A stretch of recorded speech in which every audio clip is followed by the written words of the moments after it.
আজ রাত দখলের ডাক দিয়েছে WBJDF। রাত 9টায় কলেজ স্কয়ার থেকে শুরু হবে মশাল মিছিল। ভোর 4টে পর্যন্ত শ্যামবাজারে তারা অবস্থান করবেন। আগামীকাল রাখি বন্ধন কর্মসূচি, চিকিৎসক নাগরিক সমাজকে সমাবেশে যোগ দেওয়ার আর্জি WBJDF এর। এছাড়াও আজকে একাধিক কর্মসূচি রয়েছে। শ্যামবাজার থেকে একটি মিছিল শুরু হওয়ার কথা আছে। বিভিন্ন জায়গায় বিভিন্ন সংগঠন তারা তাদের মতন করে কর্মসূচি নিয়েছে আজ এবং আগামীকাল তিলোত্তমা খুন ধর্ষণে 1 বছর, যে ঘটনা নাড়িয়ে দিয়েছিল গোটা রাজ্যকে, গোটা দেশকেও। রাজনীতির মতাদর্শ নির্বিশেষে রাত দখল করেছিলেন আমজনতা।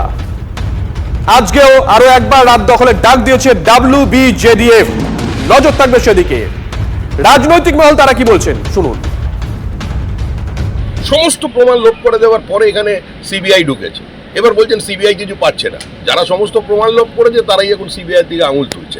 কিন্তু এই প্রতিবাদ কোনো রাজনীতির রং না লাগুক, এটা আমরা চাই। আমাদের সমস্ত কর্মীরা এতে অংশগ্রহণ করবেন, কারণ তারা সমস্ত রাজনৈতিক দলকে আবেদন করেছে সেটা যাতে রাজনীতির রং না লাগে, সেটার দিকে আমরা